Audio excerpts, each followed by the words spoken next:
আসসালামু আলাইকুম। আফরিন কিচেনে আপনাদের সবাইকে ওয়েলকাম জানাচ্ছি আরো একবার। আশা করি সবাই ভালো আছেন। আজ আমি আপনাদের সাথে শেয়ার করব ছোট মাছের চচ্চড়ি।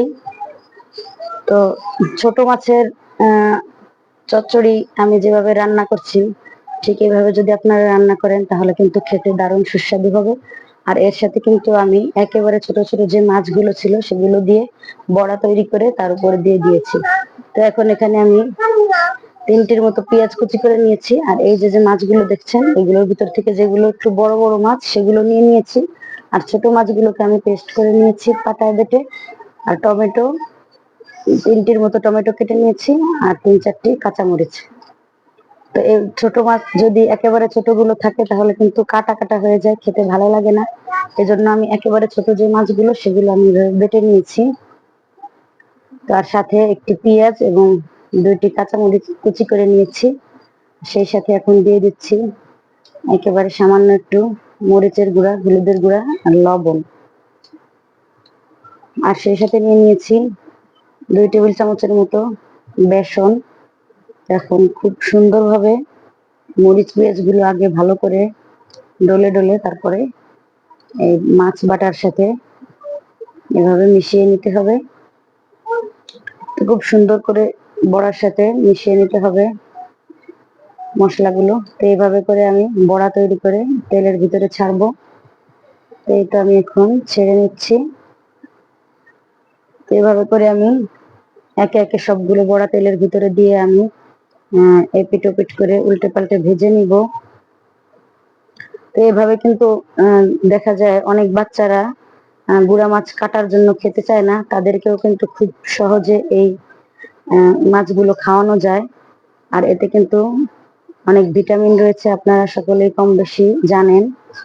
তো এভাবে করে কিন্তু খুব ভালোভাবেই বাচ্চাদেরকেও খাওয়ানো যায় আর বড়রাও আমরা খেতে পারি কাটার কোনো ঝামেলা ছাড়া একেবারে ছোট ছোট মাছগুলো। তো এই তো আমার বড়া হয়ে গিয়েছে। আর আমার এই ভিডিওটি যদি আপনাদের কাছে ভালো লেগে থাকে তাহলে অবশ্যই আপনারা লাইক কমেন্ট শেয়ার সহ আমার চ্যানেলটি সাবস্ক্রাইব করে আমার পাশে থাকবেন। আর এই তো আমি এখন মাছগুলো দিয়ে দিয়েছি। এর সাথে আমি দিয়ে নিচ্ছি কোচানো পেঁয়াজ এবং মরিচ। আর এখন আমি একটি পেঁয়াজ বেটে নিয়েছিলাম সেটি দিয়ে দিয়েছি। সাথে 2 কোয়ার মতো রসুন আছে। আর এখানে আছে লবণ দিয়ে নিয়েছি। আর দিয়ে নিয়েছি হাফ চা চামচের মতো হলুদের গুঁড়া, হাফ চা চামচ মরিচের গুঁড়া। এখন আমি একটি তেজপাতা মাঝখান থেকে ছিঁড়ে দিয়ে নিয়েছি। তো অবশ্যই ছোট মাছের সাথে কিন্তু আমি তেজপাতা দিয়ে নিই, তা না হলে কিন্তু একটি ব্যাড স্মেল আসে, খেতে ভালো লাগে না। তেজপাতা দেওয়ার কারণে কিন্তু খেতে ভালো লাগে, ঘ্রাণ আসে। তো এখন 2 টেবিল চামচের মতো আমি সয়াবিন তেল দিয়ে নিয়েছি। আর 2 টেবিল চামচের মতো সরিষার তেল দিয়ে নিয়েছি।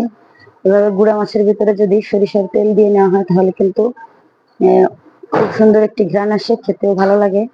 আর এই যে টমেটো গুলো সেগুলোকে আমি অল্প পরিমাণ লবণ দিয়ে আলতোভাবে মেখে নিচ্ছি।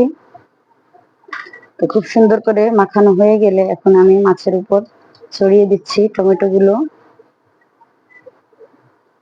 তো এইভাবে সুন্দর করে চারদিক থেকে ছড়িয়ে দিতে হবে। আর যে পাত্রে টমেটোটা ছিল সেই পাত্রটা ধুয়ে আমি অল্প পরিমাণ পানি ঝোলের ভিতরে দিয়ে দিচ্ছি। যে এখন আমি চুলায় বসিয়ে দিয়েছি। প্রায় 4-5 মিনিট পরে এখন আমি ঢাকনাটা খুলে নিব, দেখি কি অবস্থা। তো এই তো এই টমেটো থেকে কিছুটা পানি ছেড়ে আসছে,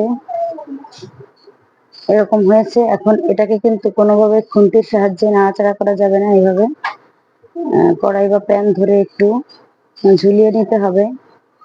আর খুন্তি দিয়ে নাড়াচাড়া করলে কিন্তু মাছগুলো খেতে ভালো লাগবে না, একেবারে কাটা কাটা হয়ে যাবে। তো এই তো প্রায় 80% হয়ে আসছে। এখন আমি সেই মাছের বড়াগুলো দিয়ে দিব। তো এইভাবে ভাজা বড়াগুলো দিয়ে আমি আরো প্রায় 5 মিনিটের মতো এটাকে রান্না করব। এবং এর গায়ে যে পানিগুলো ছিল সেটাও আমি আরো একটু শুকিয়ে নিব। তো এখন দেখে নিচ্ছি পেঁয়াজ টমেটো এগুলো সিদ্ধ হয়েছে কিনা। তো সবকিছুই সিদ্ধ হয়ে গিয়েছে। তো এই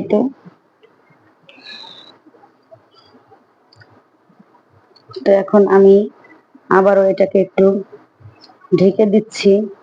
তো এইভাবে ঢেকে আমি এর গায়ে যে পানিটা আছে সেটাকে আরো ভালো করে শুকিয়ে নিব। তো একটু ঝোল ঝোল থাকলে এটাকে খেতে ভালো লাগে না, যেহেতু আমি চচ্চড়ি করেছি সেহেতু এর গায়ের ঝোলটা আমি টানিয়ে নিব। তো এই দেখেন, এর সাথে যদি অতিরিক্ত মশলা হয় তাহলেও কিন্তু খেতে ভালো লাগে না, এর গুণাগুণ নষ্ট হয়ে যায়। তো আপনারা অবশ্যই এভাবে বানাবেন।